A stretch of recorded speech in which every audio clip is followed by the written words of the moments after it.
अस्सलाम वालेकुम my YouTube family, welcome back to my channel Sheen reaction. This is me Naushin Chaudhary. I hope so आप सब लोग फिट फाट होंगे, टिप टॉप होंगे और मज़े से होंगे। तो आज हम जो वीडियो लेके आए हैं, लाल मुनीर हाट एयर बेस जो है उसको फिर से एक्टिव कर दिया गया है। और जब जब लाल मुनीर हाट का नाम सामने आता है तो इंडिया जो है वो कांपना शुरू हो जाता है, क्योंकि इंडिया को हमेशा लगता है कि बांग्लादेश जो है वो इस एयर बेस के ज़रिए इंडिया को तबाह कर सकता है और इंडिया को बहुत ज़्यादा नुकसान पहुँचा सकता है। अब वहाँ पे लेटेस्ट अपडेट क्या है और क्या हो रहा है लाल मुनीर हाट एयर बेस पे, वो डिटेल देखते हैं इस वीडियो में।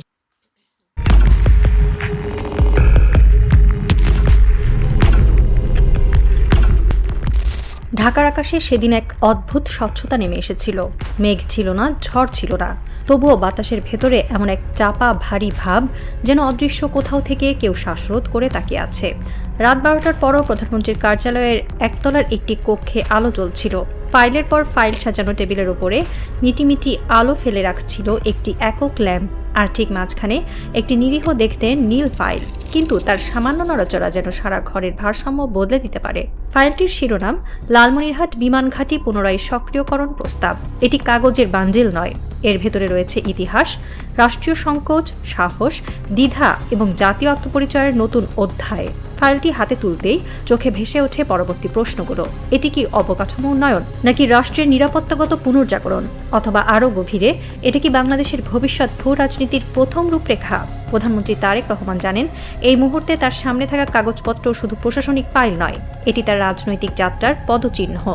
একদিকে চাপ, অন্যদিকে প্রত্যাশা, একদিকে কূটনৈতিক বাস্তবতা, অন্যদিকে জাতীয় অবস্থান। এমন সংকীর্ণ সেতুর ওপর দাঁড়িয়ে প্রতিটি সিদ্ধান্ত ইতিহাস হয়ে যায়। তিনি গভীর শ্বাস নিলেন। চোখের সামনে একটি প্রশ্ন ক্রমশ উজ্জ্বল হতে লাগলো। তিনি কি আগের সরকারের মতো নরম হবেন, নাকি সম্পূর্ণ নতুন এক জাতীয় অবস্থানের সূচনা করবেন? ঢাকার আকাশের নীরবতা যেন তার উত্তর শুনতে অপেক্ষা করছিল। বিএনপি ক্ষমতায় এলো এমন এক সময়ে যখন বাংলাদেশ কেবল অর্থনীতি বা প্রশাসনের বদল চায়নি, দেশ চাইছিল নিজের আত্মপরিচয়ের পুনর্লিখন।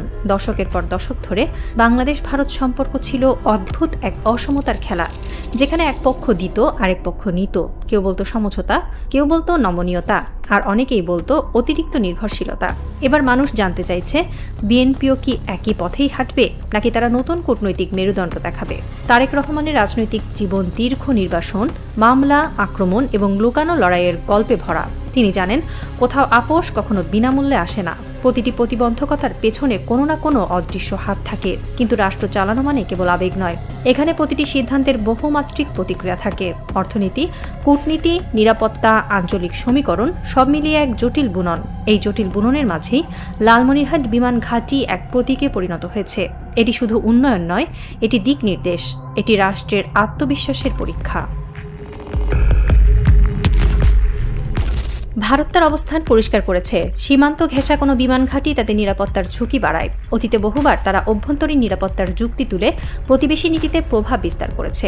বিমান ঘাঁটি হোক বা নদীর পানি, ভারত সর্বদাই দেখে এতে তাদের কৌশলগত সুবিধা কতটা কমবে। তারেক রহমান জানেন, ভারত শুধু কূটনৈতিক বার্তা পাঠায় না, তারা চাপ তৈরি করতে পারে অর্থনীতিতে, জ্বালানি সরবরাহে, ট্রানজিট রুটে, এমনকি সীমান্ত ব্যবস্থাপনাতেও। ঢাকার হিসাব তাই কঠোর। কোনো সিদ্ধান্ত কেবল ঢাকার অভ্যন্তরীণ রাজনীতি নয়, আমদানি রুট, গ্যাস, বৈদ্যুতিক চুক্তি, এমনকি আঞ্চলিক বাণিজ্য রুটের ওপরও তার প্রভাব পড়ে। কিন্তু প্রশ্ন হলো, তিনি কি এই নির্ভরতাকে অগ্রাধিকার দেবেন, নাকি বিকল্প নিরাপত্তা কৌশল খুঁজবেন? রাজনীতিতে সাহস সবসময় উড়ন্ত ভাষণে প্রকাশ পায় না। সাহস কখনো জনতার সামনে দাঁড়িয়ে উচ্চস্বরে কথা বলা, আবার কখনো নিঃশব্দে নেওয়া একটি সিদ্ধান্ত যা জাতিকে দীর্ঘমেয়াদে অন্য পথে নিয়ে যায়। তারেক রহমানের সামনে আজ এই দ্বৈত বাস্তবতা। যদি তিনি লালমনিরহাট বিমান ঘাঁটি দ্রুত সক্রিয় করার সিদ্ধান্ত নেন, তবে তিনি দেশের আত্মমর্যাদা রক্ষার প্রতীকে পরিণত হতে পারেন। কিন্তু একই পথে রয়েছে কিছু ঝুঁকি। বাংলাদেশ ভারত সম্পর্কের টানাপোড়েন বাড়বে কি? বাণিজ্যে বিরূপ প্রবাহ পড়বে কি? আঞ্চলিক উত্তেজনা তৈরি হবে কি? নেতৃত্বের পরীক্ষা এখানেই। জনতার আবেগকে সম্মান জানিয়ে কিন্তু রাষ্ট্রের দীর্ঘমেয়াদী স্বার্থে একটি স্থির মস্তিষ্ক ব্যবহার করা। একটি সিদ্ধান্তই পারে তাকে ইতিহাসে স্থায়ী বা বিতর্কের কেন্দ্রে ঠেলে দিতে। বিএনপি বরাবরই বলেছে বাংলাদেশের কূটনীতি হবে বহুমুখী। চীন, পশ্চিমা বিশ্ব, মুসলিম বিশ্বের পরাশক্তি সব দেশের সঙ্গে সমান তালে সম্পর্ক। এখন প্রশ্ন, এই তত্ত্ব কি বাস্তবে প্রয়োগ হবে?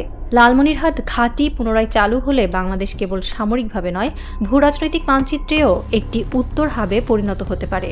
নেপাল ভুটানের সঙ্গে বর্ধিত সংযোগ, উত্তর পূর্ব ভারতের বিকল্প বাণিজ্য রুট, চীনের সম্ভাব্য অর্থনৈতিক জড়িতকরণ, আঞ্চলিক উড়োজাহাজ চলাচলের নতুন মাত্রা, সব মিলিয়ে এটি কেবল প্রতিরক্ষা প্রকল্প নয়, একটি বৃহত্তর ভূ রাজনৈতিক বিন্যাস। কিন্তু ভারসাম্য মানেই শত্রুতা নয়, ভারতের সঙ্গে সম্পর্ক ছিন্ন করাও নয়, বরং উদ্দেশ্য বাংলাদেশ যেন নিজের স্বার্থ অনুযায়ী অবস্থান নিতে পারে। নাগরিকের প্রত্যাশা রাজনীতিতে সবচেয়ে শক্তিশালী চাপ। উত্তরাঞ্চলের মানুষের কাছে লালমনিরহাট একটি স্বপ্ন। উন্নয়ন, কর্মসংস্থান, আধ্যাত্মিক যোগাযোগ সবকিছুরই প্রতিচ্ছবি। যদি সরকার পিছিয়ে যায় তবে তা কেবল কূটনৈতিক নয়, এটি জনমানুষের ভাঙনও সৃষ্টি করবে। তারেক রহমান জানেন, আজকের প্রতিটি সিদ্ধান্ত তার নেতৃত্বের চরিত্র নির্ধারণ করবে।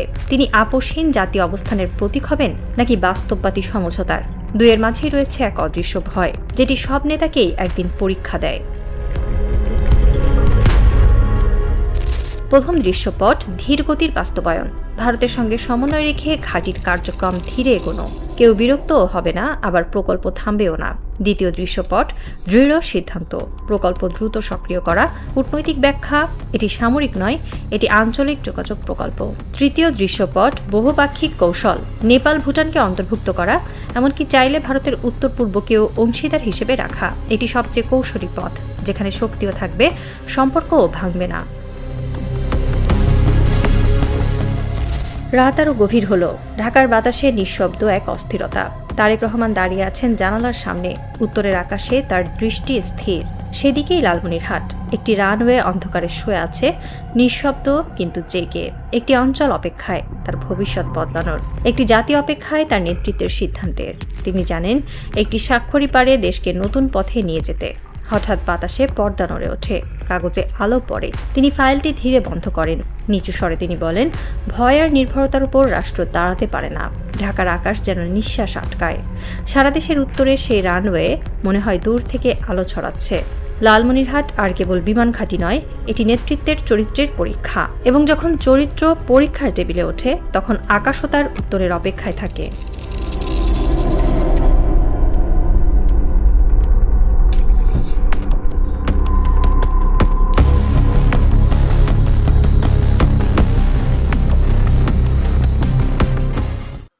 जी तो व्यूअर्स, ये थी आज की वीडियो। लालमनिरहाट एयरबेस जो है वो जब से बनी है तो इंडिया को जो है वो जान के लाले पड़ गए हैं, क्योंकि इंडिया की चिकन नेक का खात्मा किया जा सकता, उसको तोड़ा जा सकता। और जैसे ही लालमनिरहाट एयरबेस एक्टिव होती है तो इंडिया को ये ख़तरा पड़ जाता है कि चिकन नेक पे हमला ना हो जाए, क्योंकि चाइना और बांग्लादेश मिल के अगर इंडिया ने बांग्लादेश को ज़्यादा परेशान किया, ज़्यादा तंग किया, तो चिकन नेक को तोड़ सकते हैं। और लालमनिरहाट जो है वो इस सिलसिले में यूज़ होगी। और इस चीज़ को इंडिया जो है बहुत अच्छी तरह से समझता है, इसलिए इंडिया को बहुत ज़्यादा टेंशन पड़ गई है लालमनिरहाट के एक्टिव होने पे। तो लालमनिरहाट जो एयर बेस है वो इंडिया का जो चिकन नेक है इसके बहुत ज़्यादा करीब है। यही वजह है कि भारतीय मीडिया और भारतीय हुकूमत बहुत ज़्यादा परेशान है। बांग्लादेश ने इस एयर बेस को एक्टिव कर दिया है। चाइना और बांग्लादेश मिल के इस एयर बेस को इस्तेमाल करेंगे। और भारत का जो चिकन नेक है वो बांग्लादेश और चाइना के निशाने पे है। अगर भारत ने कोई भी मिस एडवेंचर किया तो चिकन नेक को इस एयर बेस को इस्तेमाल करके तोड़ा जाएगा और भारत के 2 टुकड़े कर दिए जाएंगे। यही वजह है कि ये एयर बेस बहुत ज़्यादा हाईलाइट हो रही है ख़बरों में और भारतीय मीडिया इसको बहुत ज़्यादा हाईलाइट कर रहा है। लेकिन बांग्लादेश ने बहुत अच्छी चाल चली है और भारत को दिखाया है कि हम क्या कर सकते हैं। और भारत की हिम्मत नहीं होगी कि वो कभी भी बांग्लादेश की तरफ मैली आँख से देखे। ज़रूर बताइएगा आपको ये वीडियो कैसी लगी। वीडियो अच्छी लगी हो तो वीडियो को लाइक कर दें, चैनल पे नहीं हो तो चैनल को सब्सक्राइब कर दें और बेल आइकन को हल्का सा प्रेस कर दें। मिलते हैं नेक्स्ट वीडियो में। Till then stay healthy, stay wealthy, stay awesome. Allah हाफिज़।